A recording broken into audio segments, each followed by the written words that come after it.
Fan. What's happening, Portland? This is not Joe Fisher. Fish is out again doing whatever Fish does when he's out on the weekends, doing, living his life. This is the Schultz and Shad Show on Sunday. Lots of S's, but we're here for it, man. I'm Rashad Taylor. Behind the glass is my guy, Jordan Schultz. What's up, bro? What's up? Lots of S's. Hopefully I don't swear. Yeah. I'm on no sleep, so I'm punchy today. My wife has bronchitis, so that hasn't been fun at all. That's nasty, man. Call out to all doctors out there. If somebody says that they need something, just give it to them. Stop thinking that people are addicts. Stop with the push to It depends on what we're asking for. I want some freaking cough syrup with codeine so my wife can sleep. That's all. She's got asthma. Some lean, eh? She's had it for 30 plus years since she was about 5-6 years old. And when she gets sick, it can turn bad quickly. And one way to relieve that is so she can sleep. And if she's coughing, she can't sleep. One way she can sleep with codeine. Yeah. So just I think, annoying. The doctor just ignored me yesterday. Yeah, so sorry I'm on one about that. No, you're good, because we live in that day and age where you just can't ask for codeine and They think be you're an addict. on the up and up, right? Like there's a, making purple drink or whatever those. I don't think people do that anymore, though, do they? I'm sure they still do, like down south, but I haven't heard of anybody doing lean in a long time.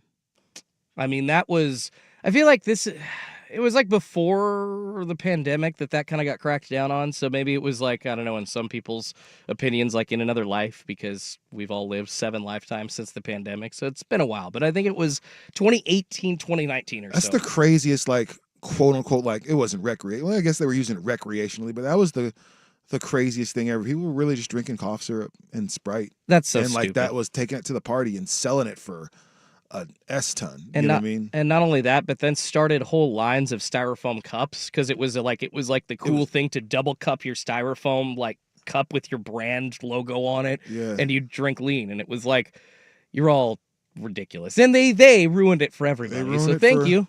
They ruin it for everybody, Even now, you have to be like 18 or 21 or one of those to buy just regular cough syrup at the store. Like I went to go buy some like Tylenol PM, like, cough medicine, just the stuff normal like stuff, that. yeah. Just normal, regular cough and cold stuff. And they were like, "Can I see your ID?" I said, "For what?" Like I'm looking around. I was like, "Do I have any alcohol or a beer?" It's like, "No, well, we need an ID for cough syrup." It's like, man, it's just people are messing with regular. Stop that, y'all. If you're out there, messing with regular cough syrup and stuff, like it's safe to say we have a problem. We literally can't get sick now without getting checked on, essentially. That does feel a little Big Brother-esque, a little Orwellian 1984 status when you're going to the store, not to grab alcohol, not to grab anything dangerous, so to speak, but just something to help you feel a little bit better so you can go to work the next day. And they're like, sir, we need to check on you for that. Yeah, the hell? I mean, yeah, it's a weird Get space. out of but here, man. At least, but at the same time, I'm glad they're kind of doing it low-key. But no, because it does. It keeps the idiots away, but it is kind of an inconvenience. Yeah, it's super inconvenient, man. I am struggling through it, Jordan. I'm pretty tired today. I'm not going to front. Yesterday was a long day. Last week we had Coach Roy Pittman and Dustin Bindriff here in the studio. They talked about the Peninsula Superstars 2-style tournament that was coming up. That was actually yesterday, and I ended up hosting the event from right around 7-something a.m. till I left a little early. I had to get some work done, and so I left it right around 5 or 5:30, somewhere around there. Either way, it was an amazing event. Shout out to Coach Pittman and all of his staff, all of the parents, everybody that was there. There were a little over 700 kids that came to compete. It was a long, long day. My son in his very first tournament got 4th. Again, he didn't win any of his matches, but he scored some points, which was an important part of the wrestling process, which I'm just kind of learning because I'm like a rookie dad here. But man, it was an awesome, awesome day. But I would be lying to you if I told you I was super bright-eyed and bushy-tailed today. I am struggling through it, and I hate coffee, so I just kind of gotta Do you go Dug like it out. caffeinated tea, like green tea at all? Do you get anything to pick you up? Not I see really. every one of these hosts, or at least the younger guys like us, with like a Monster or like, which by the way, don't drink those because the taurine in those has been linked to the colon cancer epidemic in younger people. So maybe push the.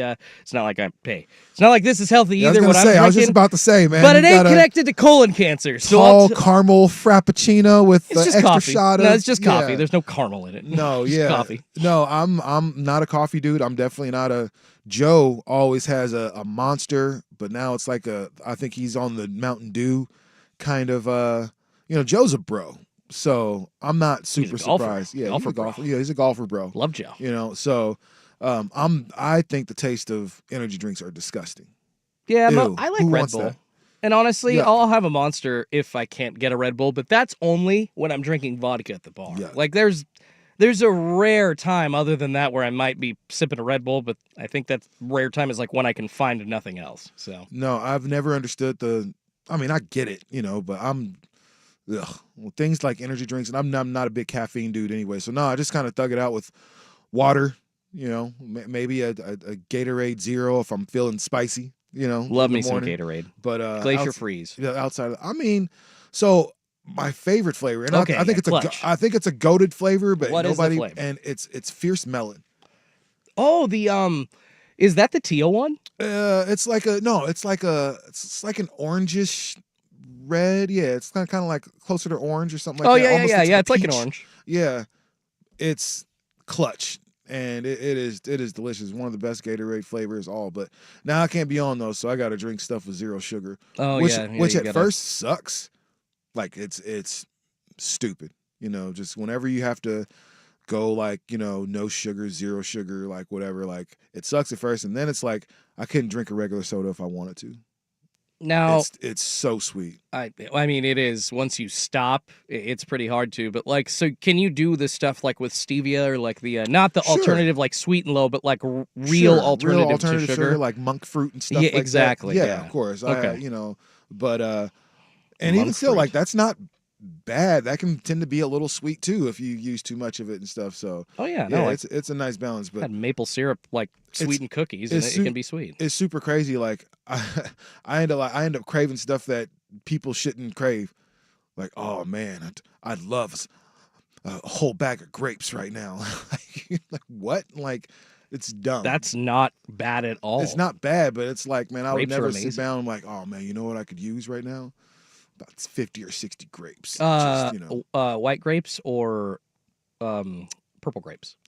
Grapes. Who cares? Doesn't matter. Yeah, See, who I cares? prefer purple grapes to like the Yeah. green grapes or the white grapes. Who but cares, man? Just shoot them. just give them to me. Grapes are a little sexy fruit too. Yeah, feed me grapes like Caesar, absolutely. baby. Feed me grapes, yeah, absolutely. Doesn't have to be strawberries. No, not at all. Although strawberries are I think those are the one. They're red. They're so. Yeah, this is how you seal the deal, all right? Rashad and Schultz are here to help you. Like, you want to get freaky. Just Whoa, kidding. whoa. Well, we're talking grape and Well, strawberries, true. so I figured we should preface this with, I don't know. No, yeah. You want to get freaky? Definitely don't take your girl to a Blazer game because that will do the opposite effect and kind of have her pissed off at you for the rest of the night. And so we will talk some Portland Trail Blazers here on Sports Sunday. It's not going to be all grapes and sugar-free stuff. So we're going to talk about these Blazers who've lost 6 of their last 7. As they should. But they still have almost 30 wins already, so. Have almost 30 wins, so they can still get to that 35 win total that I said that they could get to at the Yes, end they of the can, season, Rashad. and that will kind of hopefully start with a win against Toronto tonight at 3:00 at the Moda Center. I think it's on KA2U. We will talk about that game. I think Jordan and I are going to go to that game. Yeah, it sounds like it. That should be fun, man. Yeah, that should be a little fun. We can talk some NFL too, man. Free agency is up and moving. Things have changed within some divisions, and we'll talk about which teams in those divisions things are going to change the most for, who things kind of stayed the same for, and who is out of their damn minds by just doing silly stuff during free agency. We'll talk about that. We'll talk about some NBA too. Not sure what, but there's always some stuff in the NBA to talk about. Did you see the 5 technicals that the Pistons got like in one quarter last night? No, I missed the game. After I got home from that wrestling tournament, I was hand You were down, man done. down. No, that was a crazy one. Thunder beat the Pistons 113-107. Cade Cunningham got ejected. I think it was like 2 techs in 50 seconds. I mean, it was one of those where, and then Was Dennis one Schroeder. was one of them Isaiah Stewart? No, it was Dennis Schroeder for 2, Cade Cunningham for 2. I believe the whole team got one as well, and then I can't remember the fifth player or the third player that got one. But it was like the referees were blowing quick whistles, and if you said one thing, up, shut up, and then 40 seconds later you're done. Well, So, that's tight. almost like a 'Cause I Rasheed come to Wallace, like whack, you're out kind of a situation. Because I back in the definitely day. came to see the ref tonight. That's what I came to do. I didn't come to see All-Star Cade Cunningham Stud be muffin on the floor. Yeah. referee. Yeah, I definitely didn't see. Speaking of Cade Cunningham, he is him. Like we Oh, need he's to one of those ones. we need to start talking about the NBA with Cade Cunningham as a face of the league and being marketed internationally. And I think you bring up a not even just Cade. I think we're experiencing a youth movement with some of the guys that are in the league now. These young bulls that are coming through and really starting to show their worth some of these as guys leaders. don't want to be leaders. You look at though. Shangoon in Houston. You pair that with the Jalen Green, who's also in Houston. You look at Shea, Gilgeous-Alexander, and and Williams. The Jalen Williams there in OKC. Like you look around the league.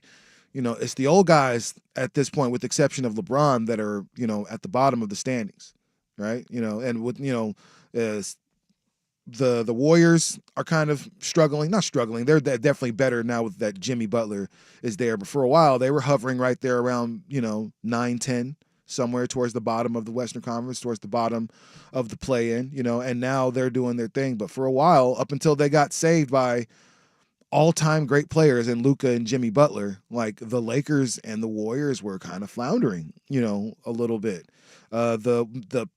This thing in Milwaukee hasn't gone as smoothly as we would all have thought it would. Although they're playing well right now in Milwaukee, not as well as I think any of us thought they would. But so why don't we just get into that now? We're talking about it. Let's talk about the NBA, the state of the NBA. The young guys, who are you most looking forward to seeing mature in the NBA, and who's going to be the face of this new National Basketball Association? We'll talk about that right here, Sports Sunday on The Fan. Hey, it's Dirtier for Crunch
Sports Sunday with Rashad and Joe on Portland's Sports Leader, 1080 The Fan. 9:15 on 316 on 1080 The Fan. NBA is the star of the show right now that the NFL is wrapped up. Although the NFL is never truly wrapped up. It still kind of owns everything. It kind of owns I'm not sure what the ratings were for the Combine. I don't watch them, but I'm sure they were still probably the most watched thing on TV at some point. So we'll get to the NFL because, again, it never goes off. But the NBA is something people tend to get tired of. They tend to be tired of all the three-point shooting. They're kind of tired of seeing the same people, compete for the finals.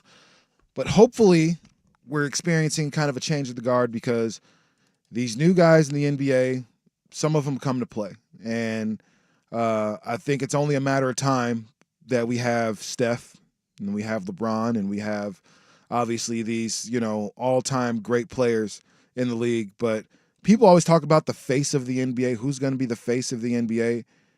And to me, it's somebody that nobody's talking about ever. And I don't know why, because he may very well be the best player in the league and one of the best players, or at least top three. But I believe he's the most disrespected dude probably in the NBA's history, and that's Jason Tatum. I saw a stat the other day that said in his 7 years, he has more wins than anybody in history through their first 7 years.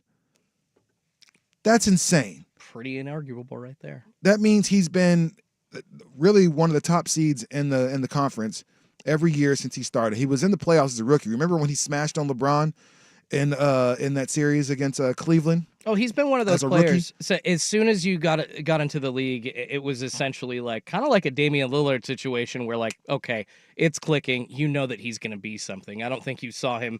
I don't know if his top was a superstar, NBA person or player, but people were thinking that the ceiling was very high for Jason Tatum almost immediately entering the NBA. So first season, average 13, 14, pretty solid rookie numbers. Expect you to do some. Next season, you're having 15.7. Still very solid, but you're putting up 6 rebounds. Next season, 23 and 7, 26 and 7, 26 and 8, 30 and 8, 26 and 8, 27 and 8. All the kid does is go out there and put up numbers and take his team to at least the conference finals, and finally was able to put the stamp on it last year. Here's a dude that led his team in points, rebounds, assists, and still didn't get finals MVP. If that's not disrespect, I understand Jaylen Brown had some amazing moments in between there where he was able to hit big shots. It's more so the memory of those, I think. The memory of those, but let's not forget who got you to the dance, and that was Jason Tatum. People, he won a championship, and what did people do? Talk about his jump shot. Talk about his weirdest jump shot was. That jump shot just won him a championship, but that was the focus for him. Even still, we're talking about the face of the league. His name almost never comes up. It's Anthony Edwards, who's definitely in the conversation. It's Luka, who's only 25. It's guys like Shea. How old is Jokic? Jokic is probably closer to 30. No, 30 he's something a little now. bit older. I think he's right in the middle of the. He is 30. Yeah. Yeah. Exactly. Okay. So of all those guys, man, I think Jason Tatum. He's the only proven winner out of any of those guys that I named. Mind you, I think he has a better team than anybody else, and you have a guy like Jaylen Brown. But who would you say should be the face of the NBA? Mind you, he's a guy who doesn't get in trouble. He's good looking, so he's pretty marketable. He dates an international star. Oh no, he dates a star in LMA. I was going to give her too much credit, but I'm not going to do that. But still a big enough star to where that's a thing, and you guys, have a child together and everything. At this point, you're an NBA champion. You're a gold medalist, even though that was, again, you talk about the disrespect. Derek White is better than you in the Olympics? Word? I mean, it's not necessarily it's the Olympics that we're talking about. So we're talking about lineups, fitting and what world would Derek White ever be over Jason Tatum in any lineup? It just doesn't make sense. There's nobody that's going to say, I'm going to put my 6'4" point guard out there as opposed to my 6'8" wing who can do everything. Nah, that doesn't make sense. there was some hate going on there from Steve Kerr. If you're asking me, like I thought it was weird. Well, Steve Kerr's a point guard, and you have matchups. I thought so it was, I agree, it was but weird. at the same time, you can't have.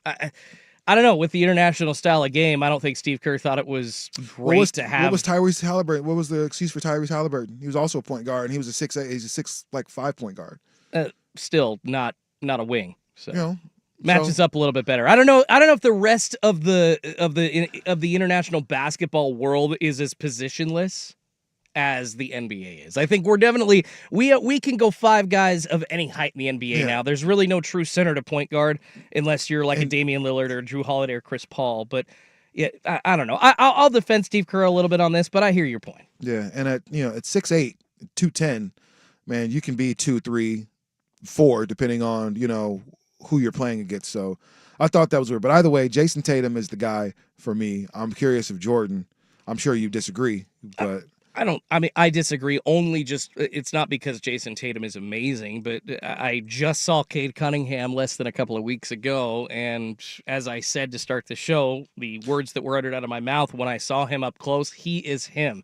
That dude can do everything. He can create his own space. Yeah, I mean, obviously, and he fought through injury even, after all of those expectations to come and fulfill those expectations, probably more. He's averaging close to a double-double a game, almost dishing out 10 assists in the league now. Frankly, he's probably going to be one of those triple-double guys here as he develops further into his 20s.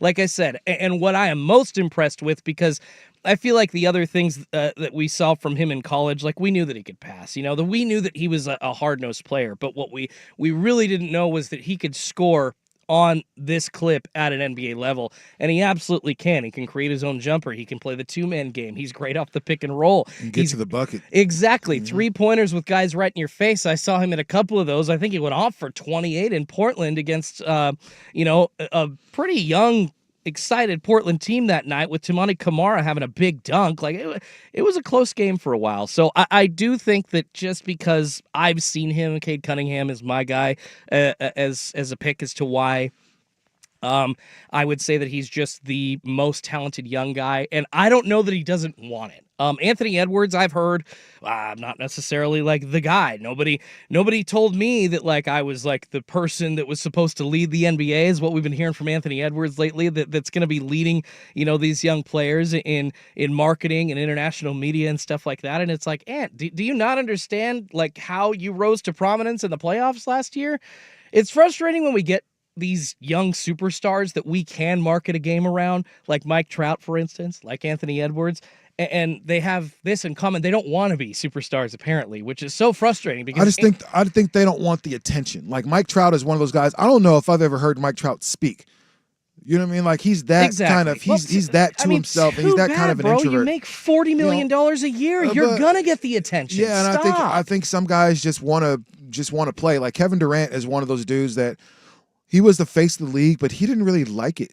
He didn't really, the face of the league at a point was Kevin Durant, LeBron, Steph. Like those three, that three-headed monster was considered, the top of the pops as far as the NBA. And KD's like, man, I just want to chill. I just want to chill and hoop and smoke and play video games. That's my life. Like outside of that, KD has he don't have a girlfriend. He have a brush. It's true. He don't have like lotion to put on. He don't care. Like I care about hoop. I don't care about what people say. And you see I don't care about any of that stuff. And now that he's older, it's starting to come off like, oh, KD's he's a jerk. He's this. It's like, man, no, I just don't care the way you want me to, like about being the face of the league. But you still see it translate to success for him, and it's kind of hard for a guy to be the face of the league. I mean, I guess. Maybe this is tongue-in-cheek because LeBron has jumped from team to team too, but Kevin Durant has jumped even He's on like more. 5 teams. Exactly, more often than LeBron James, and at least LeBron has been on the same team twice in that. But Kevin Durant's just been a hard star to market because he's literally been hopping. And he,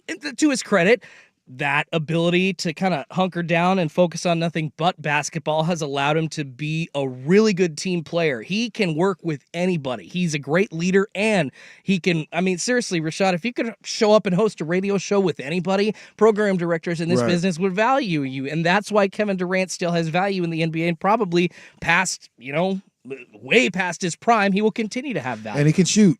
And he, and it's one of those things. So KD is one of those guys that, again, kind of, at a point, he really embraced being in that spotlight, right? I think at a point when it first came, I remember there was a commercial with It's called Hypo for the Hyperized shoe, and it Oh, was dope. They were God, rapping yeah. and stuff. That Remember was that was dope. I used to love that commercial, and so he used to be in all the stuff. And I want to say Gatorade or Powerade commercials. I can't remember, but he's become less and less visible, in the marketing world than he was at the beginning of his career. Because now I think he just doesn't care as much. Like it's like, yeah, I just want to hoop and get this out of the way. Well, You got to have guys that more than like Shea Gillis. He's into fashion and stuff like that, but again, he just likes to hoop. Like if it's not about fashion or anything else, like Yeah. I don't really care. Like I just want to be out there and play basketball. And then you got guys like Jokic, who I feel like he's being held against his will here. Like they've got something on his family because he enjoys playing, but I don't think he cares either. Well, they don't see that stuff. They don't have to care because, and we're going back to like my comment about the $40 million a year salary and the fact that they should care. Unfortunately, the reality is they don't have to. They're not making. I mean, you go look at the average salary in the NBA, Rashad. Michael Jordan, the best player in the league.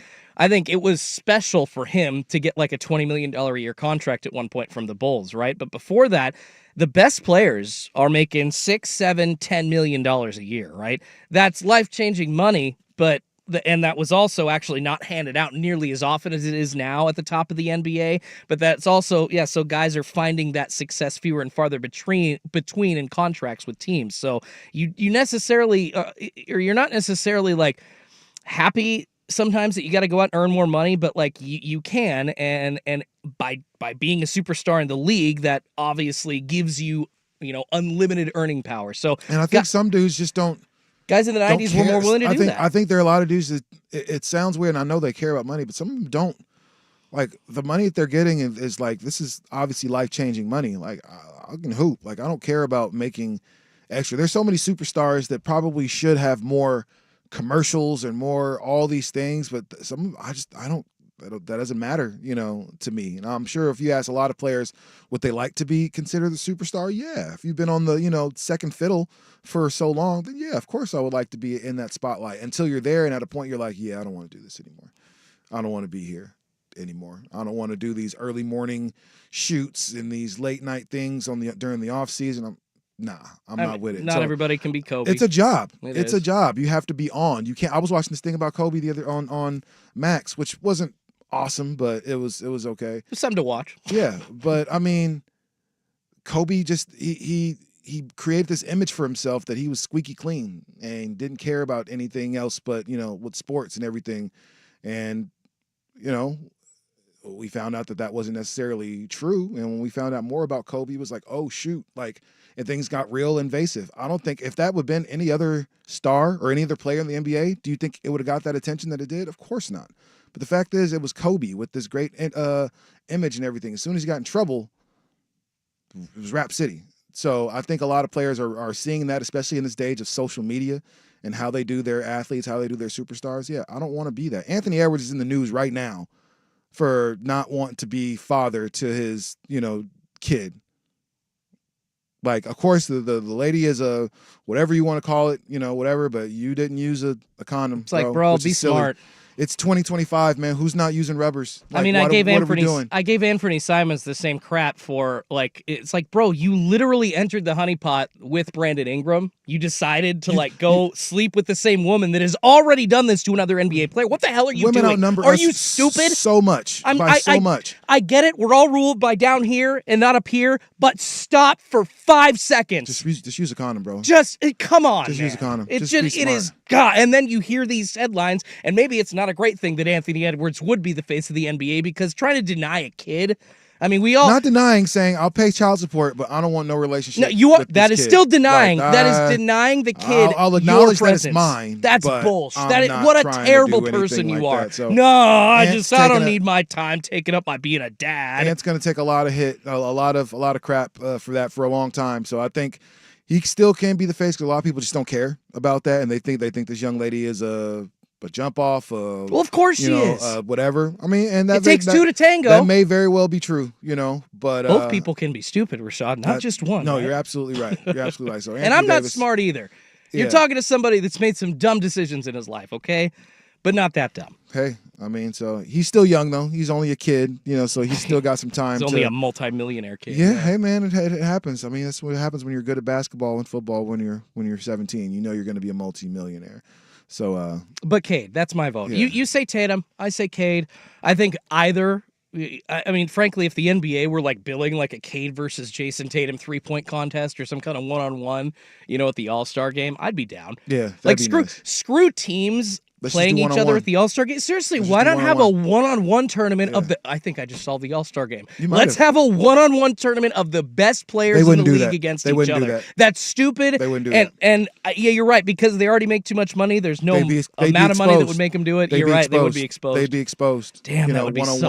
Wouldn't They're that guys, be fun though? Because in the NBA, absolutely. Because in the NBA, like, if you talk to people, like, they will tell you the best one-on-one players aren't necessarily the stars Yeah. in those teams. A lot of those guys are just spot-up shooters. My favorite one-on-one player in the NBA, probably of all time, is Michael Beasley. Ooh. And everybody that he's ever been on the team with will tell you Michael Beasley was that guy. Like, there's nothing, he could do everything. But for whatever reason, he just never got all that opportunity to do it consistently on an NBA floor. So, yeah, I think that would expose a lot of people. So, but I would love to see Cade Cunningham versus like LeBron or yeah, like some. that would just, be dope. oh Nice my little God. round robin of the All-Stars that are selected. That would be dope. So, yeah, man, I was going to say there's an All-Star coming to town for Portland today, but Scotty Barnes he's kind of an All-Star, but he was on the team once. So I guess. That technically counts as an But All-Star. but the Blazers are going to host, I'm not even sure who's on Toronto right now. I haven't seen a Toronto game all year. So either way, the Blazers are going to host them at 3:00, and Jordan and I are going to go to the game. First, Jordan has SportsCenter.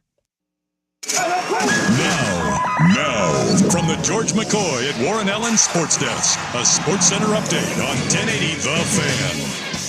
First on The Fan, the Portland Trail Blazers in action later today, hosting the Toronto Raptors as a 6.5-point favorite. They are now favorites. I believe this is the 6th time this season.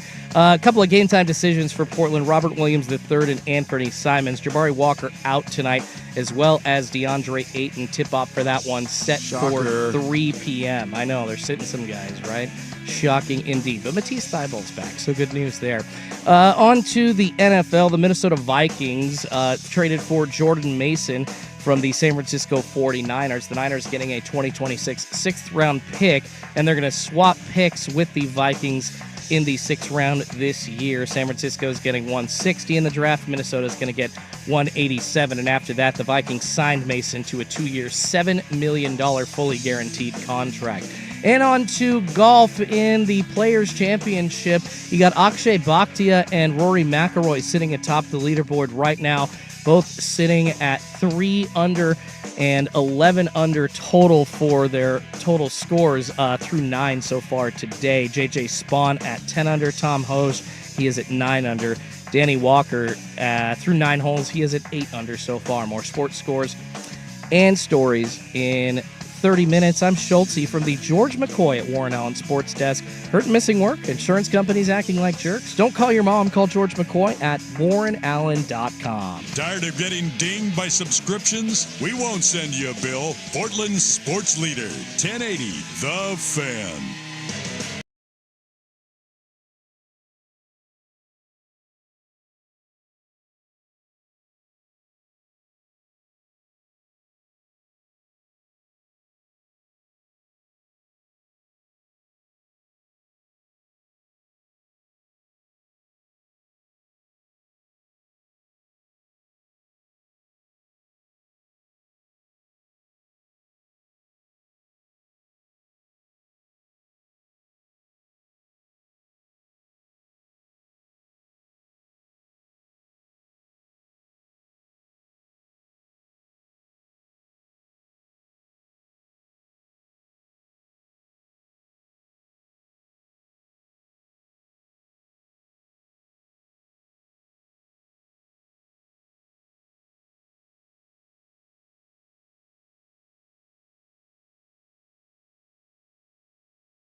listening to Sports Sunday with Rashad Taylor and Joe Fisher on the Odyssey app and 1080 The Fan. If you want us to talk more sports, give me a hell yeah. Oh, yeah. Yeah. Happy 3/16, everybody. Stone Cold Steve Austin Day, I guess. Something like that. They're selling T-shirts for this now. Are they? That's WWE cool. is smart. They're going to make sure that they capitalize on everything that has to do with their superstars. And I want you guys to know, April 20th, I will not be here. I will not be in the studio, guys. I will be in Vegas for WrestleMania. Ooh, and hopefully, Stone Cold Steve Austin will be there. I definitely know The Rock will be there. So I'd love to see Stone Cold come out and save the day against John Cena and Cody Rhodes. That would be awesome. John Cena as the villain. That's awesome. Yeah, it's awesome. It's his farewell tour. Yeah, it's gonna be a great night. So, man, and hopefully it'll be a great night tonight, as people can go home happy, hopefully a little tipsy, and feeling good after a Blazer win. Hell yeah! Because tonight they host the 11th Toronto Raptors from the Eastern Conference, and honestly, these teams are probably comparable. They're probably the same. I think the Blazers have a better roster, overall, but with everybody hurt, Scotty Barnes, hurt, quote unquote. Yeah, right. Scotty Barnes is the lone all-star that's going to be on the floor for them tonight, and I believe he's playing this evening. But who knows? It's Portland. Brandon Ingram is also an all-star. Quietly has always been one of the top players in the league, but. And Scotty's not on the injury report. Okay, good. Well, not good. I mean, I would take him to be out. But the big question tonight is how do Blazers guard the length of Scotty Barnes and Brandon Ingram, especially if we know that you said Ayton is out? Ayton's out. I believe that... bring up the injury report here. Jabari Walker is out. Another big. And that's kind of an effect on their shooting, because I believe he's one of the only people that's actually been hitting threes lately for the Blazers. I know. Crazy. Jabari coming off, and Anthony Simons off the bench, pretty successful lately. Anthony Simons and Robert Williams game time decisions. So you're talking about three of your bigs that are going to be out, and the one thing you don't need if you're Portland is to lose bigs, because.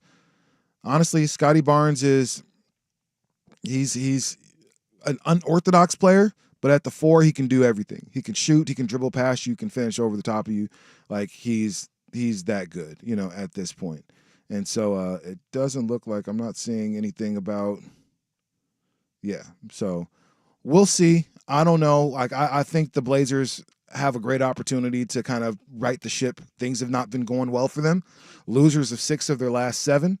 Losers of 5 in a row over the last little bit. So the wheels have kind of fallen off. The Blazers desperately need this game to kind of get things back on track. I mean, yeah, I don't really care if they win or not. I'd prefer them to lose, but at this point, they've given up any chance. What do they have, like a 3% chance sitting where they are in the standings to get the number 1 overall pick. So I've kind of given up on that, not really caring if they win or not. I just want to see something positive from Shaedon tonight.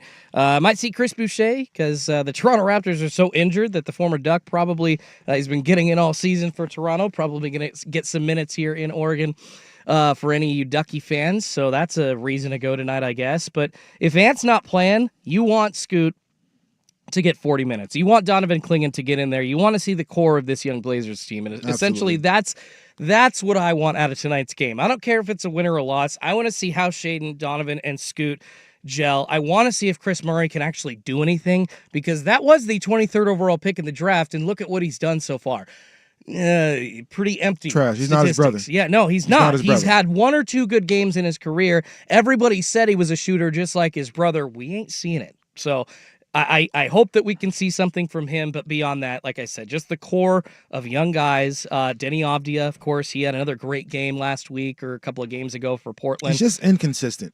That's Denny Avdia's thing. I'm okay with him being that way though, because he'll, on a bad night he'll still drop 15 for you. No, that's I'm not. It's not even that. It's just like sometimes our 3-point shooting's a little iffy, streaky. Like some days it's on, other days it's not. Oh yeah, the Some game I days went to, some days we have trouble finishing at the rim. they It's shot like little 50 things like that. threes against Detroit. 15 of 50. You're right. It's bad. Yeah. So I mean, but I think Denny Avia, the player I keep kind of saying, he's a taller Ginobili as far as how he moves and stuff like that. The only thing is he just doesn't finish the way I feel like he probably should. But mind you, I think the same thing we're saying about Chris Murray, we have to say about Denny Avia. Denny Avia is a second-year player. So this is really he was a rookie last year, right? No. He's about 5 or 6 years in the league. Is he really? Yeah, he's a bit older than that. No, this is, I believe, his 5th season. He played like 4 seasons for Fourth season, excuse me. So he's still pretty young. He's only 24. So Avia's pretty young. So he's still got an opportunity to be better than we're seeing right now. And I think honestly one of the issues with the Blazers, and this is why we all thought a trade for Jeremy Grant or for anybody would have been good. There might be too many cooks in the kitchen. So it's hard to find your rhythm every single night when you've got 6 scores. And I think Scoot has started to kind of fall into the position of defender with Kamara. And so now Scoot is kind of your best, like as far as your guards, he's your best guard defender. And then as far as the wing, obviously Kamara is your best defender there, so, and then Klingon down low. So I think if you can really start building with those 3 right there defensively, if you get 3 guys that really commit to the defensive end, really, really commit to the 3 defensive end, I think this Blazers team could be hard to stop. But the issue is for me, I think there's just too many scores and not enough people willing to take the lead as a defender to say, almost like on some AAU stuff. When you play AAU or when you play for the Olympics, better than that. Like Kobe had to take a stance as I'm going to be the defender. Everybody knows I can score. Everybody knows I can do that. But who's playing defense? Dwight's down low, but who's stopping anybody on the perimeter? We need somebody to come with that intensity. And it looks like Kamara has taken that lead as like the defensive anchor for this team. But, good defense leads to, great offense in a lot of ways. And so if one of these guys can really commit to playing defense alongside Scoot and alongside Kamara, I think the Blazers would be hard to beat. And for a long time during that streak, we saw defense from everybody. And now I'm trying to figure out where that intensity kind of went for the team, because for that 10 of 11 game streak that they were on, the defense was great. That was the one thing they were hanging their hats on. And now it seems like they seem a little lost on D. Well, and that's what we've been looking for years. It's what they needed during the Dame years. They needed a little bit more defense. And now we're seeing some of these young guys coming into their own. And I would say it's maybe more luck that Toumani Camara, ended up in your lap as part of that DeAndre Ayton trade from Phoenix. And now he's literally probably, you could say, one of the best defenders, not just on the Blazers, but overall in the NBA. Oh, he leads the league at taking charges. He's near the top in steals. Like, he is so good at just he's going to be first team. He's always on the best offensive player for the other team. It's that unquestionable matchup that every night, and Toumani's going to be able to hold him down. So then you look at like a team like Toronto coming into town tonight, and if you can, guard RJ Barrett if he does play, if you can guard Scotty Barnes lockdown, essentially you're then forcing everybody else, Chris Boucher and the cast of whatever characters on Toronto, to try to beat you. And I think that's where the Blazers can succeed. But to Sai's point here on the YouTube says, yes, let's win and have worse odds at a number 1 pick.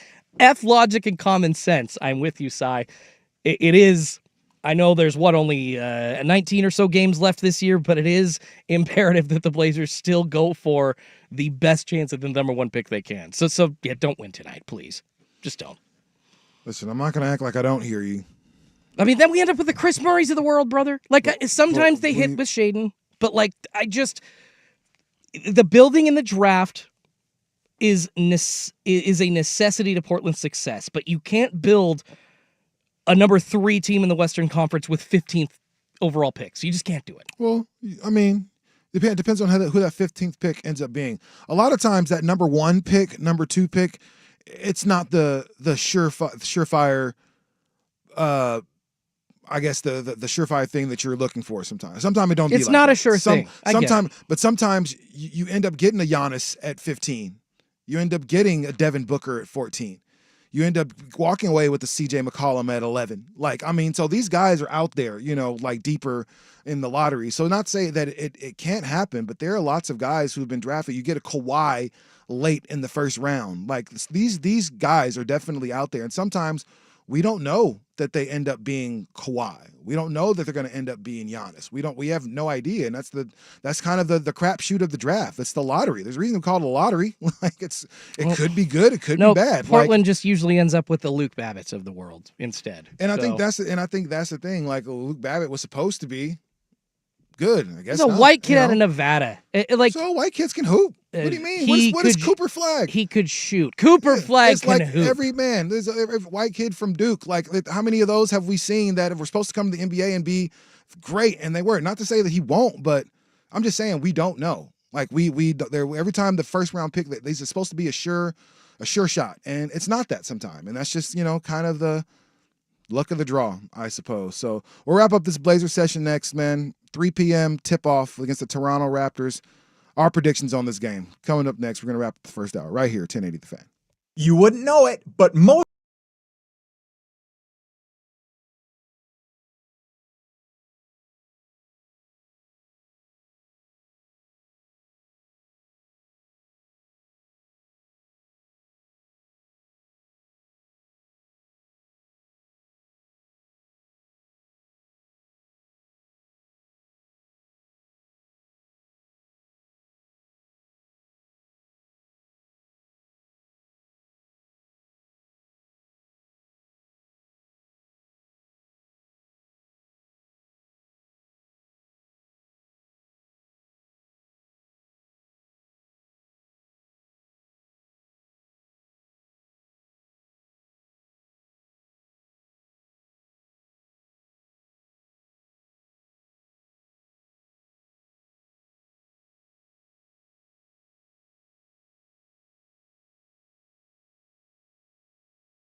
Sports Sunday with Rashad and Joe on Portland's sports leader, 1080 The Fan.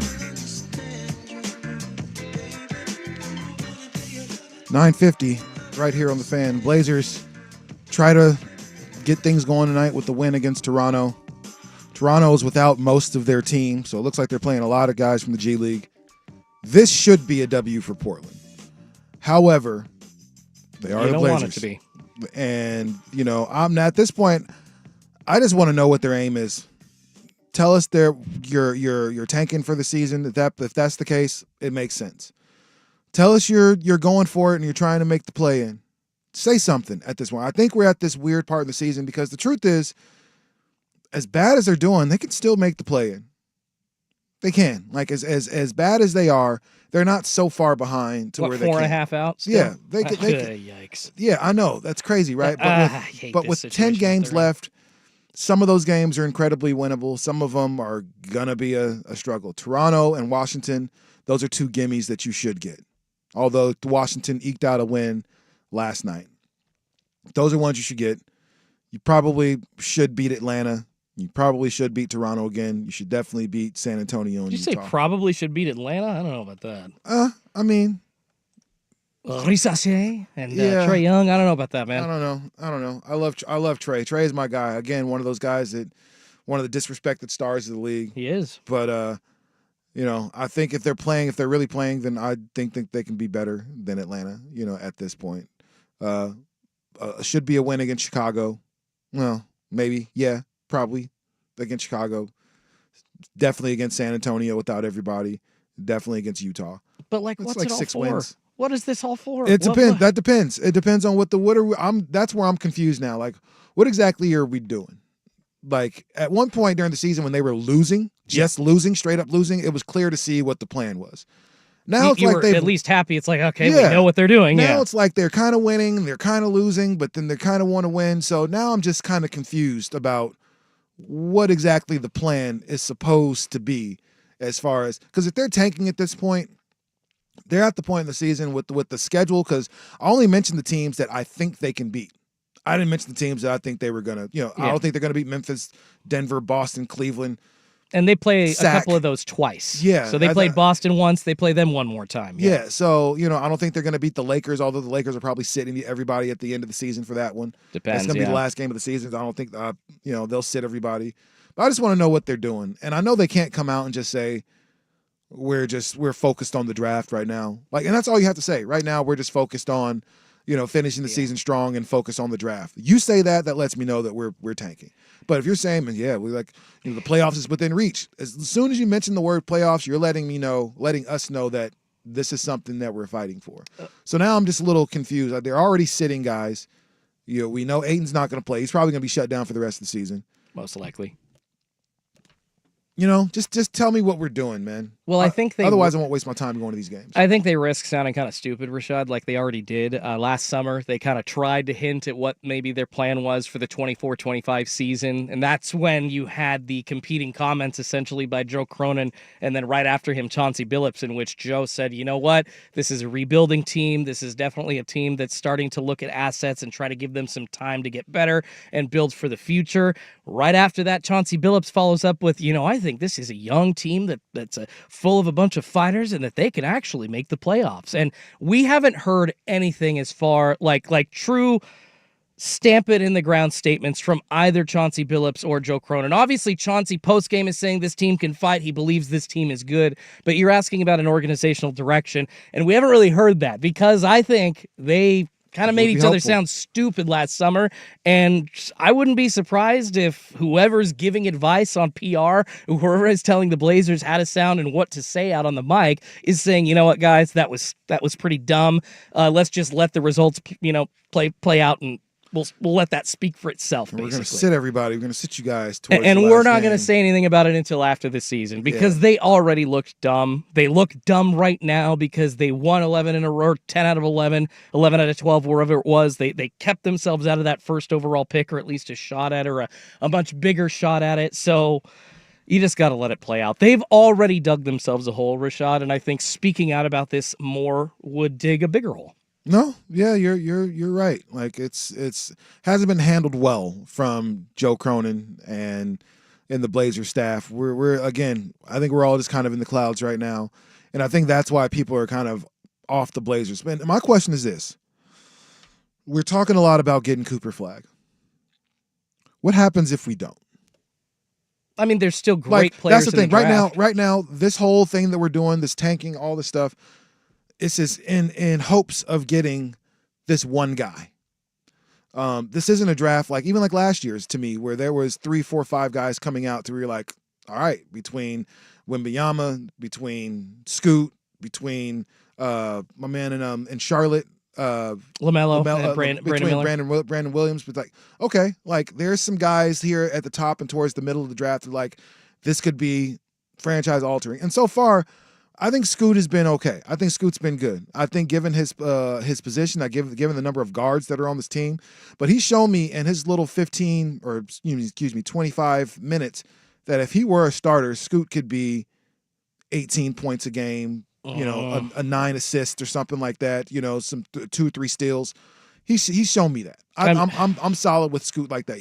Eventually, right maybe, but I saw him not looking where he was throwing passes after driving to the hoop without any control. Yeah. It may just still be because he's young, but that dude is throwing passes to nobody. But I see, I'm looking at the improvement. He's become a much better 3-point shooter all of a sudden. You're not wrong. Much more confident 3-point shooter. I know when he's in the game, his defensive intensity isn't going to change. He's going to make things difficult for whatever guard he's guarding. And then he's still a solid, stocky, almost Darren Williams-esque kind of point guard that can bull you around and get to the rim if he really needs to. There's not a lot of guards stopping Scoot from getting to the cup. So I think given more time and as a starter or as the lead guard, I think Scoot could be good. I think he could be really, really good. But I still think he's more comparable to Antonio Daniels, but that is just me. I don't know. I think that might be a little. You just don't like Scoot because Antonio Daniels is that's hate. Well, because Antonio Daniels was a number 4 overall pick, and they have the exact same body type. And if you go look at their highlights right next to each other, driving to the hoop, dishing it out, they look almost the same. The only difference in their game is basically the generation of basketball that we're playing in which they need guards to shoot. Back then they didn't, and if you were, like an Andre Miller type that you dish the ball out, they really, they had you shoot a little bit, but your main job was to be a facilitator. And Scoot, they want him to facilitate, but they want him to shoot. And he literally looks like Antonio Daniels with the ability, not actual talent, but the ability by the coach given to him to shoot. And I think that's the point I was making earlier about the draft. Okay. Because in college, Antonio Daniels was amazing. He was. And really, he had a solid NBA career. He wasn't, he was never the starter. I really think that crossover from Allen Iverson.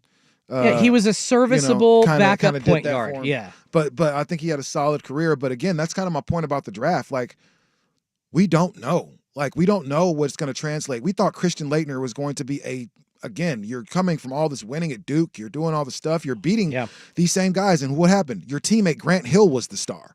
And that's kind of the way it is sometimes. We would never know when these guys come to the league. And so that's my big thing. Let's say they do suck for Cooper Flagg and he gets there and he's essentially, I don't know, he ends up being Chet Holmgren. I know, but better to have loved and lost Rashad than to have not loved at all. And just to have a chance at that top pick, I would have rather the Blazers drafted Greg Oden and it went down as it did. And everybody's disappointed. We find out, that his body's not as good as it was. We would have kept Kevin Durant anyway. Well, but the truth is, if you look at Kevin Durant's trajectory and what he did with his career, he wasn't staying here in Portland anyway. So you'd had him for 5-6 years. Exactly. And then shook. Yeah. No. So going back and looking at that, I would rather them have that opportunity and screw it up, or things go wrong, or Greg Oden's body screws up on him. Unfortunately, you want to go through that heartbreak again? I would rather have that chance than not have it at all. That heartbreak, go back to it. It is better to have loved and lost than to have not loved at all. So, yes, I would rather suffer that heartbreak as a Trailblazers fan with them in the conversation. If they got the number 1 overall pick this offseason, all the ESPN pundits talking about the young core plus a Cooper Flagg, instead of us having to sit here trying to boost ourselves up on the thought of possible success from I'd say okay level talent in the NBA, not star level talent. Anthony Simons is good. He's not great. I disagree. And that's what we build all of our hope on usually here in Portland as Blazers fans. It's just building up this good player, not great player, thinking that he's going to be a 5-time All-Star when he never is. I disagree. And they just never get there. I disagree. I think he is one of those guys. I think as a starter, I think it's the same thing with Dame. Dame was just in a position here in the West to where for a long time I thought he would never make an all-star team. And just because there's so many great guards in the West, and now that they don't go by point guard, 2 guard, they just vote the best guard, is good guys are getting left out. How many snubs were there this year for the All-Star game? Trae Young was snubbed. Seriously? Leads the league in assists and averages almost 28 a game. He didn't make it? Yeah. It's just one of those things. So there's too many guys, not enough spaces, for the All-Star game. But the Blazers, they'll test out. We'll figure out what they're doing tonight. Today will give us a great indication of where the season goes because I believe they should beat Toronto. I believe without all the Toronto's great players, it should be a relatively easy night for the Blazers. So this game will tell us a lot about how the rest of the season goes. Want to move on to football? Yeah, gosh, we talked a lot of basketball. Let's go NFL, baby. Well, NFL is currently in their free agency stage. There has been a lot of changes around the league, and we'll talk about some of those when we come back for the second hour. Sports Sunday, 1080 The Fan.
Sports Desk, a Sports Center update on 1080 The Fan.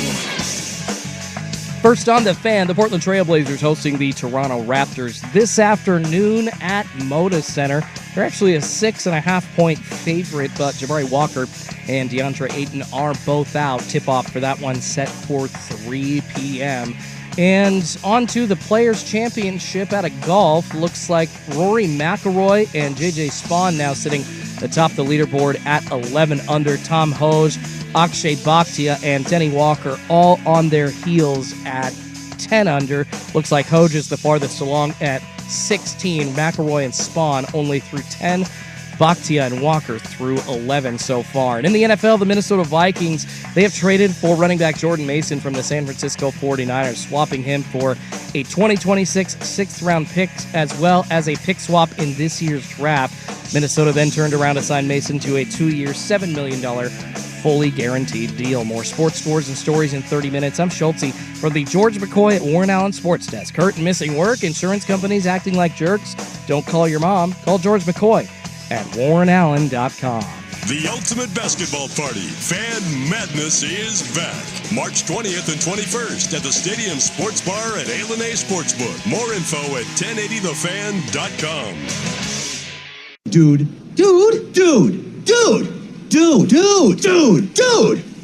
Dude. I guess you've got a point there. This is Sports Sunday. Hey, Skidmark Steve. Hey, dude. You still just hanging out playing Nintendo? Well, if you must know, I'm in my second year of med school, and I'm training for the summer games. What are you two up to? Just hanging out, playing Nintendo. A recap of the sports week, a preview of today's games, and next week's big stories. You think Shaq got rich playing in Orlando? Hardly. He made his fortune moving to LA. You know how much he makes now? As much as he made playing in college? What? No. Now, here are Rashad Taylor and Joe Fisher. What happened out there? You know, it was a team effort, and I guess it took every player working together to lose this one. Thanks, Doug. And so... Hey, want to do an interview with me? No. With Sports Sunday on the Odyssey app and 1080 The Fan. Bob, in all my years of calling games, I don't think I've ever been this excited. You're excited? Feel these nipples. Hour 2 of 2, right here, 1080 The Fan. What's up, Jordan? How you doing, man? What up? Sunday, no sleep, punchy, feeling all right though. I'm right there with you, man. I could use like another couple hours, but I'm gonna go home and I have to work out and kind of get my mind and body right and everything like that. And so, yeah, man, we're pushing through it though. Yes, sir. Pushing through it today, man. Lots of news in the NFL. If you've seen some of the trades and everything weren't enough, free agency is up and running. Not too huge names that are on the move, but definitely some teams making some upgrades and really some downgrades, in a lot of places. And we're just going to go through a few of those, and Jordan just kind of tell me what you think. I'm just kind of going to talk about the ones that are really kind of moving, people. I guess the first one we'll start up top. Arizona Cardinals signed edge rusher Josh Sweat, 4 years, $76 million. They definitely could use more defense, and obviously you got things going well. Kyler Murray always kind of plays well, right? And I think really just not having a great defense around him a lot of times kind of prevents him from being considered as good as he actually could be. So I think signing an edge rusher like Josh Sweat was huge for this Cardinals squad. Oh, yeah. No, he's one of the best at pressuring the quarterback in the last few seasons, and the Cardinals have been lacking at that. So nice to see him reunite with Jonathan Gannon in Arizona. Absolutely. The Falcons are smart and re-signed their left tackle, Jake Matthews, a couple years, $45 million. That's a lot for an extension. But you got to protect a young quarterback, that's what you need to do. And you got to give your veteran quarterback, your backup, $10 million extra dollars. Yeah, so the Atlanta Falcons let a date pass without trading Kirk Cousins, in which they were forced to pay him a $10 million roster bonus. I believe it was like March 13th or 14th, so that would have been Thursday or Friday. So they've got Michael Penix Jr., who they said is their quarterback of the future, and frankly the present, since they started him the last 3 games of the year, right? They said they've moved on from Kirk Cousins, yet they pay him a $10 million roster bonus. It's going to be like a coach or something here in a minute. They're about to make Kirkers a quarterback's coach. I'm shocked that nobody came calling, offering at least a 4th-round pick, or, I don't know if Atlanta called and tried to offer that to anybody. I know that the quarterback carousel isn't quite done turning yet. You kind of wonder maybe where the Pittsburgh Steelers are going. Where could, could the New York Jets still make a move for a backup quarterback or something like that? There's still some destinations that need to be filled. So I'm just shocked that Kirk Cousins isn't available or isn't on the trade market. It's crazy. Well, we know where Josh Allen is going, and that's straight to the biznank with that $330 million extension that he got, man. So the Bills got their trigger man for a little bit. But they also kept Khalil Shakur, 4 years, $60 million, so he needs people to throw to, at this point. They also re-signed Greg Russo, I think it is. Yeah, and so 4 years, $80 million, edge rusher.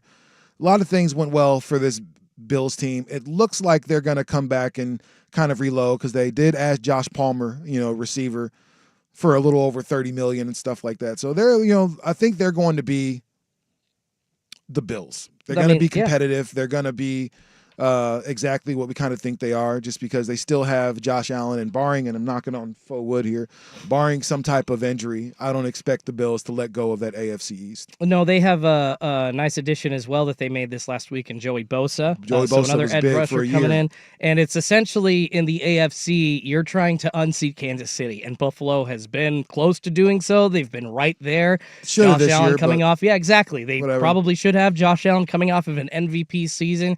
Buffalo going all in. They're continuing to reload with the right players, trying to do anything they can to get over on Kansas City. They feel like they are closer than ever, which is why you're seeing an even bigger push this offseason than I think you've seen before from Buffalo. So I'm actually pretty impressed with Buffalo's offseason. If you're asking me like, a grade for them, I'd give them an A, probably an A+.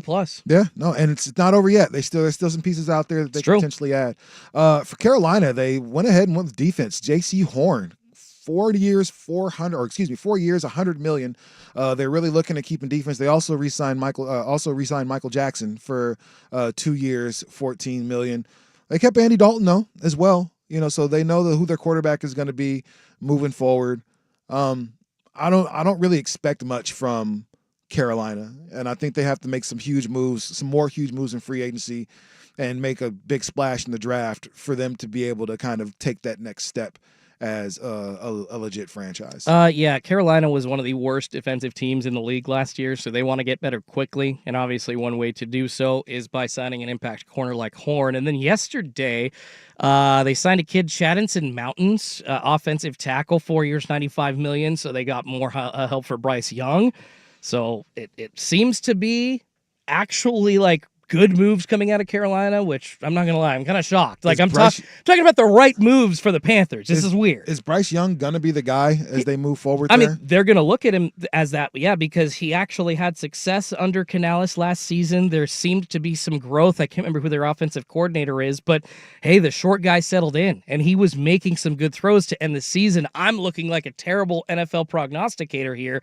Bryce Young might actually be something in Carolina, and if he's got protection, if they give him time to throw the ball, that there could be at least some success here in the future for Bryce Young in Carolina, and I would be shocked if they didn't go with him. Oh, yeah. So we'll see what happens with Bryce Young. But for another young quarterback in Chicago, a guy that won the Heisman, named Caleb Williams, he had to have been super excited after a big trade happened, because Chicago Bears traded for Joe Thuney from the Chiefs, one of the best offensive linemen in all of football, and now he plays for the Chicago Bears along with Jonah Jackson from the Rams, who was also traded to the Bears. The Bears are doing their very best to make sure they take care of their young asset and their quarterback.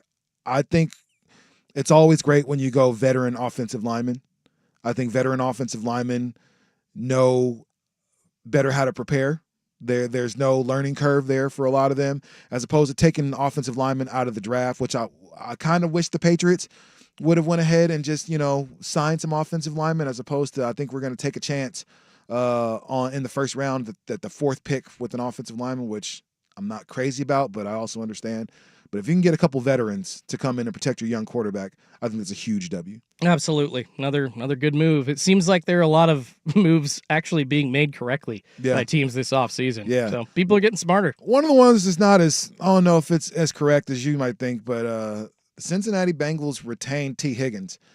Now, it's a franchise tag. They said they were for the second one. Yeah, it's a second one, but if I'm T. Higgins, that relationship is probably fractured, and I don't want to come back to Cincinnati. That's tough, because they already said they were going to make Jamar Chase the highest paid non-quarterback in NFL history, which now they've got to give him about $5 or $6 more million a year to make that happen after the recent Max Crosby, and then I can't remember who reset the record like 2 days later, but it's probably going to go up to $50 million, the salary for a non-quarterback highest paid player in NFL history. So going to be interesting to see how much money the Bengals dole out. They are one of the cheaper organizations in the NFL, and frankly, I'm shocked. I know they got Joe Burrow, but I'm shocked that both wide receivers still even want to play in Cincinnati. Just hearing about how crappy it is to be on their team. Their facilities are S. They don't really have a great weight room. They don't have a great training room. They don't really have great facilities to work out at in the preseason. It's just kind of like they don't have great food to eat. It's just kind of like you show up to a building and you work. And that's not how an NFL team's supposed to go. And I'm shocked that the Bengals are even discussing handing out this amount of money. Well, they are the Bengals.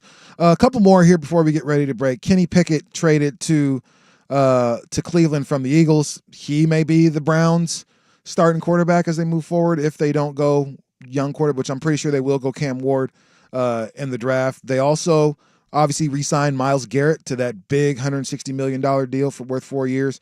So they've done some, the Browns are at least, looks like they're at least trying a little bit more than maybe say the Cowboys or, some other teams that are out there. But there's some big changes coming around the league. A lot of those changes coming right here within the Northwest. So next, let's talk about the Seahawks. Let's talk about the Seahawks and all of their dealings they've had over the last few days during free agency and trades. We'll talk about that next right here, Sports Sunday on The Fan. I'm Bob Burke, founder and chairman of Burke America Parts Group, a family of brands that includes repair.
Sports Sunday with Rashad and Joe on Portland's Sports Leader, 1080 The Fan. Things moving pretty fast up in Seattle, up in Emerald City. Free agency's kind of come, and things started with DK really saying that I'm requesting a trade. And I think a lot of us kind of thought it was a bluff a little bit. Like, I'm requesting a trade means pay me more money or something. And sure enough, within a couple days, DK Metcalf was traded to the Rams. Where's he going? Where's he at now? DK Metcalf is now a Pittsburgh Steeler. That's right. Steelers are having a great offseason, so far. Still don't really have a quarterback. But they still don't have a quarterback, but there's options out there for the Steelers, and is Danger Wilson still available? Oh, yeah. Danger Wilson there. can definitely Mr. come in. Unlimited. Yeah, Seattle.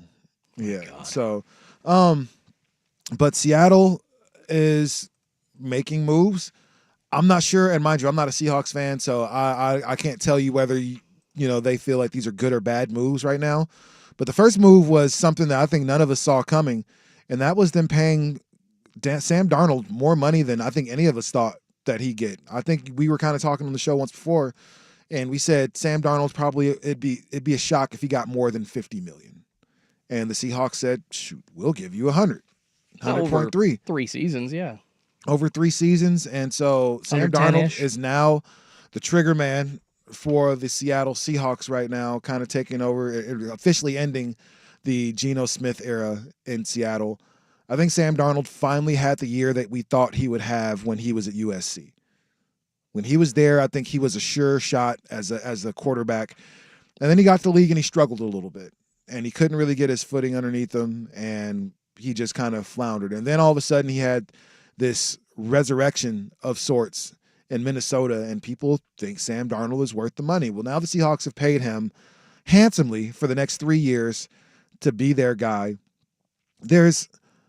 I'm not sure what the risk is, but I know that Clint Kubiak, the new offensive coordinator, in Seattle, seems to like what he sees from Sam Darnold, what he saw from Sam Darnold, and if he can do what he did with Kevin O'Connell, or what Kevin O'Connell did last season, maybe the Seahawks, have an opportunity to do something, with this year with Sam Darnold.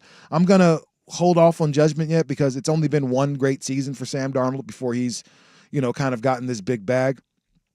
But if you're looking at an opportunity to really start writing your story, I think last year was chapter 1 for Sam Darnold. This can be.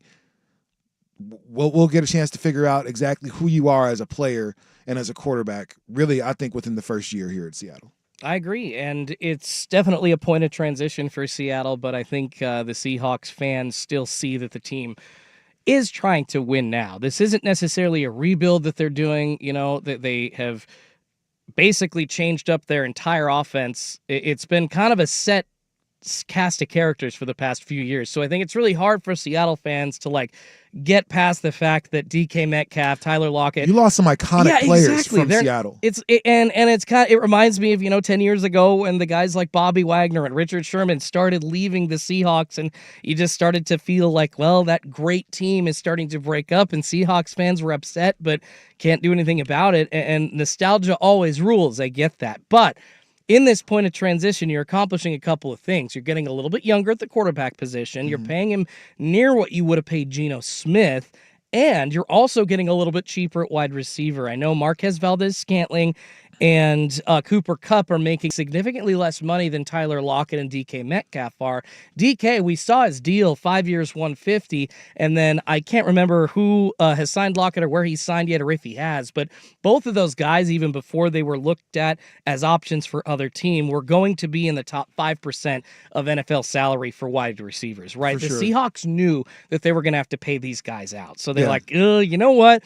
We're going to try to bring in some talent, and we still want to win, but we're going to do it a little bit cheaper, and we've got to reformulate it. I understand that they had a nice season last year, not as good as they wanted. Geno Smith is a great quarterback, and frankly, probably a better quarterback than Sam Darnold. And I don't say great overall. I mean great at coming back. He's good, but he is great. One of the best comebacks in the league. Exactly. Yeah, he is a great comeback quarterback. He is good at leading his team in the fourth quarter to a win.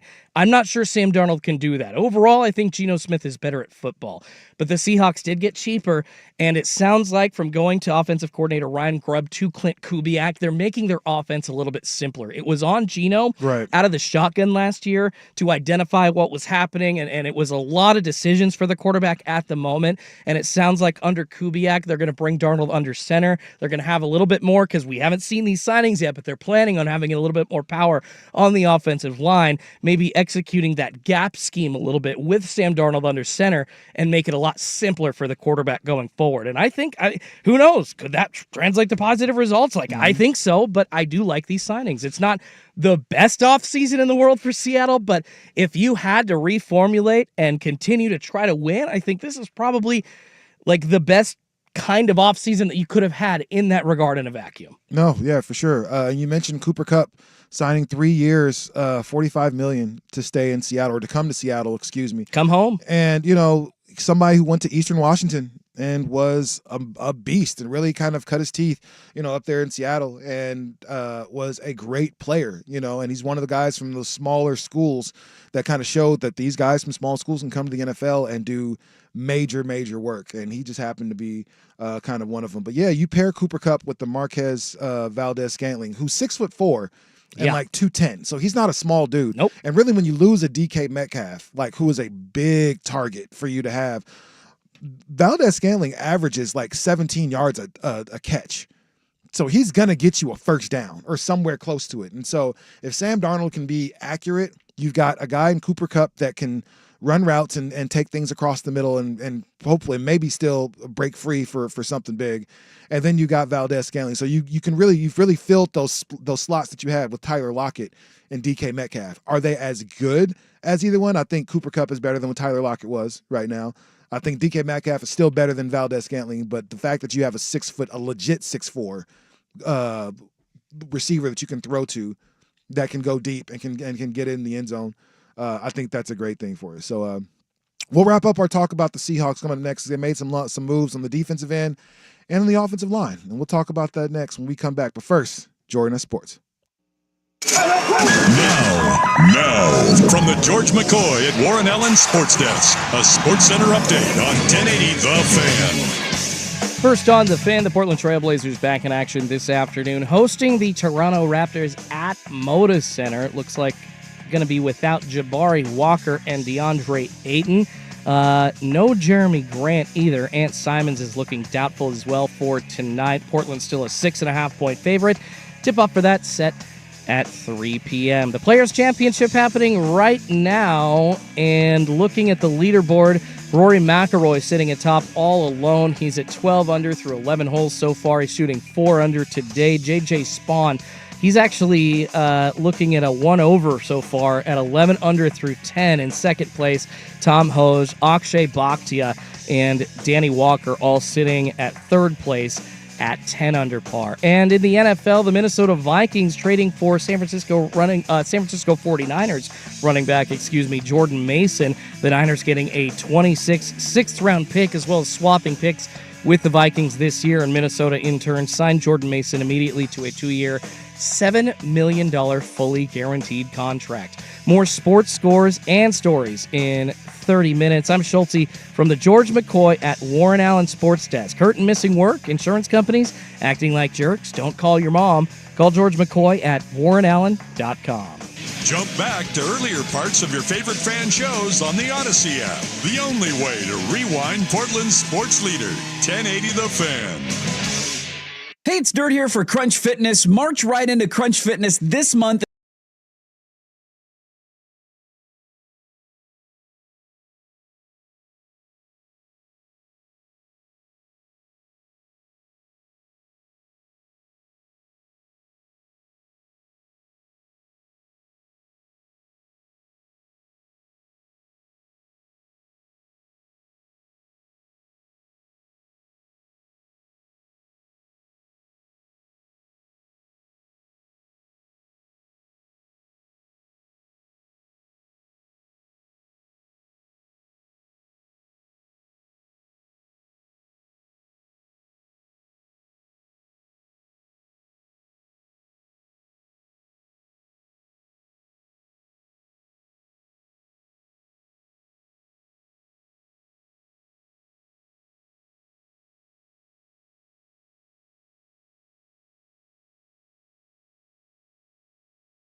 Sports Sunday with Rashad and Joe on Portland's Sports Leader, 1080 The Fan. You know what? I decided to pivot. We're not going to talk about the rest of the Seahawks free agency because, you know, outside of signing DeMarcus Lawrence, I don't know if there was any other splashes, you know, so far as free agency or trades right now. 3 years, $42 million for DeMarcus Lawrence, a DN that's going to be playing, you know, edge rusher for this Seahawks team now. But all that said, so now you've got 2 new receivers, you've got a new quarterback, you've got new pieces on the offensive and defensive line. What do you expect from the Seahawks this year? It's tough to say that they're going to be the best team in the conference, just considering the Rams and them signing. You mean the division? Division. It's all good. It's like the conference. That's the division. The conference is. I mean, we never know. The NFC is always kind of a crapshoot. Kind of weak right now. I mean, so we don't really know exactly what we're going to get from the AFC. Is more so we know the 3 teams up top in the AFC. We know they're going to be the Bills. It's going to be the Ravens. It's going to be the Chiefs. This year it was Philadelphia from the NFC. Last year it was the 49ers. The year before that it was Detroit's been up there the last few seasons. So I mean, so we don't really know exactly who's going to be the top of the standings at that point. But considering the Seahawks moves so far, mind you, we haven't gotten to the draft. Free agency isn't closed. There can still be trades made. So, but at this point in the season, or at this point in the offseason, Jordan, where would you put the Seahawks offseason grade? I mean, probably like a B, maybe. Yeah, I just write it a B. I don't think that they've gotten worse, right? They've managed to, while subtracting talent, still fill some holes, still add some talent back into those spots. And like we were talking about in the last segment, essentially trying to rework their offense. It just didn't move like they wanted it to last year. And credit to Mike Macdonald who is a defensive guy, finding a new way to go, just immediately moving off of Ryan Grubb and saying, this isn't working. You know, we've seen, and once again, credit to him, the NFL window of opportunity for coaches shrink. You know, it used to be maybe 4 years, maybe 3. Yeah, now it's down to 2. And close to a winning season last year for Seattle. Even after that, firing an offensive coordinator and making such a significant change, I think shows some balls on McDonald's part. And I mean, I think, yeah, the offseason, I give them a B. So far as competing next year in the NFC West. The Rams, they still reloaded. You know, they got rid of Cooper Kupp, and I do like Cooper Kupp, but Cooper, for instance, wasn't playing in as many games in these last few seasons. However, he is still productive, and that's why the Rams wanted to move off of him. I still think he's a little young to move off of him, but they did replace Cooper by signing Davante Adams, who has been on the field. I know that the Jets, I would say they kind of made Davante Adams look not as useful because they just weren't as good. Because they're the Jets. And everybody and the Raiders, like the both teams that he was on, it was like, exactly. You have this Ferrari and you just keep them in the garage and just drive it around the block once a week. Like, that's not how you use a Ferrari. And if you remember in the NFL Netflix documentary Receivers, Davante Adams was one of those featured receivers, very, very pissed in, I think it was the first or second episode of that season, because he wasn't getting thrown to, because he was getting missed on wide open balls. And he's like, what am I here to do? I'm here to catch it, and I'm here to take it for freaking 6, and you're not allowing me to do that. You don't all of a sudden just forget how to play football. Exactly. Like, those skills don't just go away within a year. Like, no, something's preventing you from being the best you can be, and that was terrible quarterback play and a terrible offensive coaching. line, terrible offensive line. And Davante's still only 30. He's got production left, so I think the Rams, they were willing to re-up with Matt Stafford. They believe he's still got a year or 2 left in the tank. They still have Kyren Williams at running back. Their offensive line's still strong. They still have Verse on the defensive line. They've still got a great linebacking core as well. Like, I see the Rams most likely at the top of the division in the NFC West, and that's not just because I'm a Rams fan. I see Seattle, though, probably a close second. I don't see San Francisco advancing like they have in years past. I see possibly maybe another static season or even a regression. I know that people are questioning whether or not Brock Purdy's going to get paid. I think they will pay him. I don't know what, but they just don't have the weapons that they have before. Debo's gone. Brandon Ayuk's probably going to be gone. So you're leaning on George Kittle and Christian McCaffrey and whoever the hell you bring in. So I say it's the Rams, but the Seahawks probably a close second. Yeah, I still say it's the Rams, and it's still surprising to me that they released the Cooper Kupp, and again they did sign Davante Adams, so that definitely fills that void immediately. But it was weird when they were talking about moving on from Matt Stafford, because I saw how hard this team played last year. Sans Aaron Donald, which we all thought that there's no way this defense is going to be anywhere near as competitive without him, and they were. And you look back at the playoffs, and I don't know if this is something to hang your hats on. It almost kind of feels like when the Trailblazers went against the Mavericks in the 2011 playoffs, and everybody kept pointing back to the fact that, yeah, the Mavericks won the championship, but the Blazers gave them the best series. Like, that was the one. You look back at the playoff run for Philadelphia, it doesn't matter. And you look back and you say, man, the Rams weren't the team that was supposed to give them the best game, but the Rams are the team that put up the best fight. And maybe we should run this back. Maybe let's try to bring as much as we can back. And now when you add, and to me, I love Cooper Kupp, but Davante Adams is an upgrade. Let's just be completely honest with each other. That's just put him next to Puka Nacua. Like, come on, man. Yeah. Come on, man. And Matt Stafford is going to have no problem throwing the ball deep to him or throwing the ball wherever he wants to. So I would agree with you and still say the Rams are the team to beat in the division. But right behind that is the Seahawks. And the team that's sneaky is going to be Arizona. We don't know exactly who Arizona is. They don't have an identity just yet. And as soon as they figure out who they are, I think it could be a good thing. But for right now, I just don't think we've seen enough from Arizona to, you know what I mean? Like, maybe I'm wrong. Well, I just don't trust, that I can say, yeah, I think the Cardinals are going to be the second team in the division round. Even though for a while last year they were, a good team in the division. I mean, their defense has been on the weaker side. Yeah, you like to see Marvin Harrison actually get on the field with Kyler Murray, but you also wonder how much longer Kyler Murray's going to have a leash in the NFL. I mean, I wouldn't be surprised if Arizona, after this season, if it doesn't go well, moves forward, cuts bait from him, and then you got to find a new quarterback, and Arizona's right back at the bottom of it again. But when you got Fisk, when you got Verse for the Rams that are basically replacing Aaron Donald and making them just as good, surprisingly, mind you, I mean, coming into this season without Aaron Donald, or last season, I should say, in 2024, nobody thought the Rams were going to have more than like 6 or 7 wins. But like you say, they decide to run it back with Stafford. They have all these pieces that they're able to bring back, and then they, in my opinion, improve at the wide receiver position with Davante Adams over Cooper Kupp. Yeah, you're going to be on top of the division, no problem.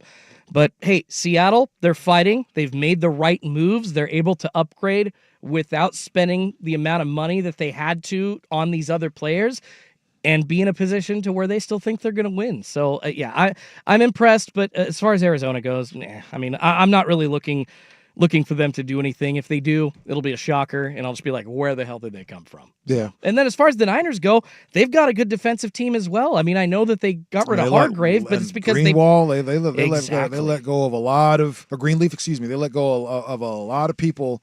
Greenwall. Yeah, Greenwall. Yeah.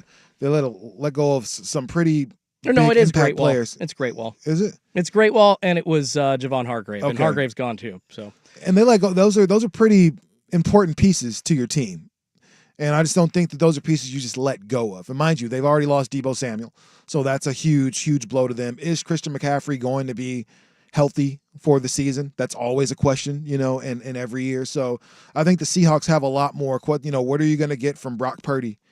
Is he really Mr. Irrelevant, or, can he lead a team to some victories, or is he going to be able to throw some guys open every now and then? You're going to get to see now, like, what he would have done with an offense that looks more average in the NFL as opposed to loaded at every position. Absolutely. I'm trying to think of like a more like the Cowboys offense. You would see what Brock Purdy could do with the Cowboys offense, I think, because they've got, a wide receiver. They haven't really had running backs.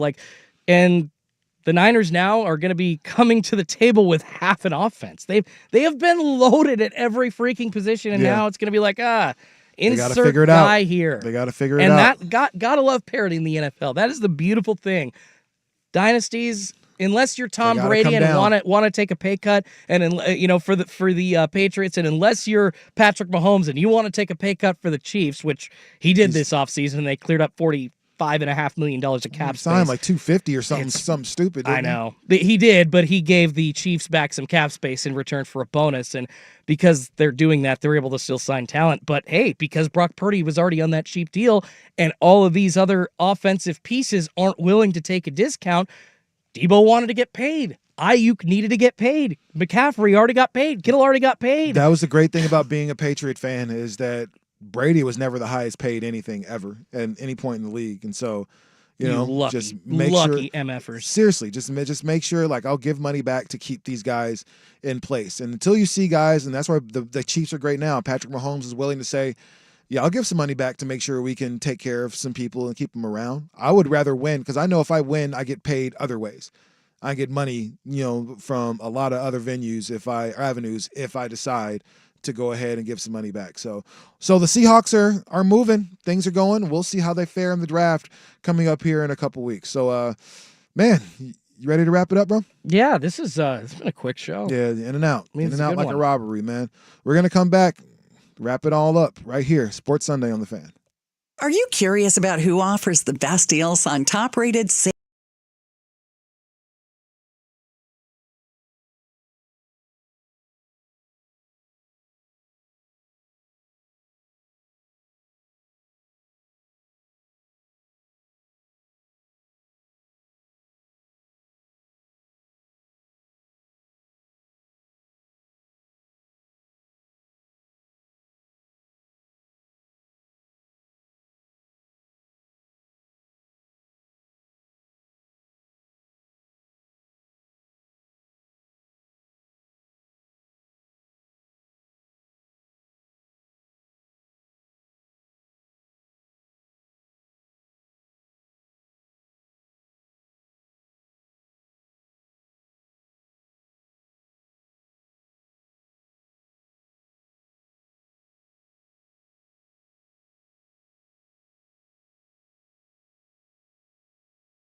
Sports Sunday with Rashad and Joe on Portland's Sports Leader, 1080 The Fan. We wrap things up right here. Another episode of Sports Sunday in the books. This game should be cool. I don't know. I guess, you know, pretty okay seats. So. Oh, nice. Yeah. So I mean, it's nice not. thing about Moda is that there aren't really too many bad seats. There are even very up in few the bad 300 seats. level. There are very few bad seats in the Moda. I actually got a ticket one time for SRO, and I didn't realize on the ticket what SRO meant. Standing room only, sir. Man, I got to there. I was wondering. I was like, man, where's the seat? Like, where's the SRO? SRO? Like, where's the what SRO row is that? section? And I figured it out, and it was the row right behind the last row. And I was just kind of standing there the whole time. I was like, yeah, this is not this is not fun. I sat on the steps next to the people in the I was like, hey, what's up, guys? You mind if I sit here? Yeah, cool. That's like, so I'm assuming, because I've sat way back when they used to do the Pape Jam, back when it was called the Rose Garden, when Oregon would host like, a big college team and do a big college basketball matchup there for the men's and women's at Moda. I sat on the very end of like the back row. Like these are the cheapest tickets that you could buy in the entire Moda. When you see the $1 tickets or the $2 tickets, it's the very corner. So it's the worst angle on the hoop that you can get in the entire arena.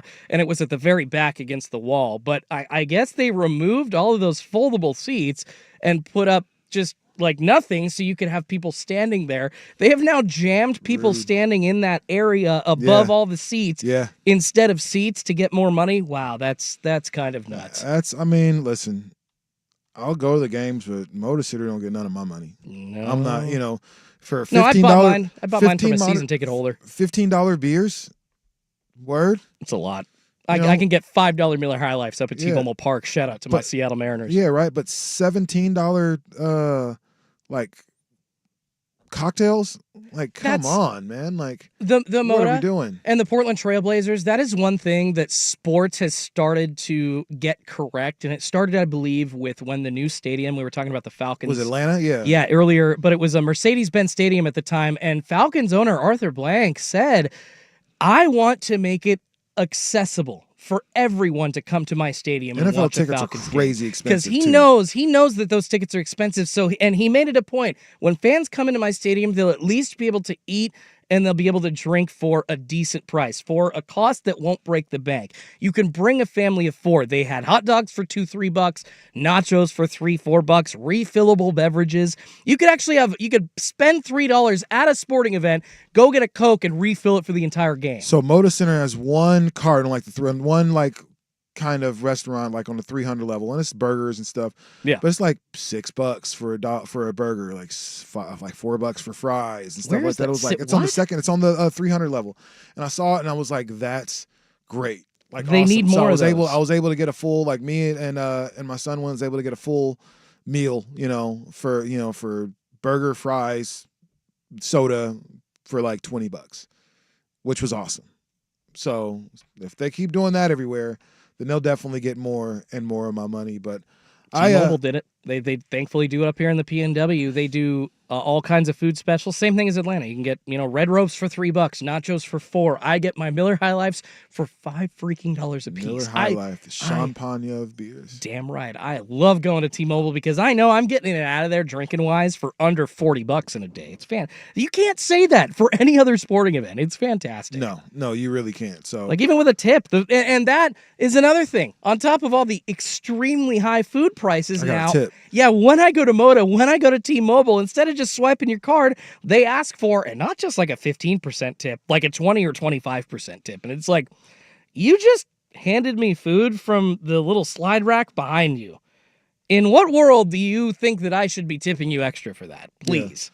Yeah. I don't know. It depends on how nice you were. If you were super cool to me and, or if you poured my drink and you were a little heavy-handed with the drink and you poured a little more. I got you. Yeah. I got you. Not a problem. You ain't got to think about that. But if you gave me some skimpy-ass little half a shot and everything, and then now they want to put ice in it. They have to put ice. So I asked for just 1 cube of ice, if that's the case. But the light ice, please? If that's the case, then, man, I'll plug you if you, pour me a nice stiff drink. But if you're going to pour some BS, then thank you so much. I appreciate it. They make it hard, too, because you got to, go either cancel or what I'll do is there's a button where it says custom tip amount, and I'll just do 0. I'm so tired of this. I am freaking done. Yeah. And I've seen places I haven't been to these in person, but on social media, people will post a picture of, the 0 will be covered up with, a sticker that says, please tip.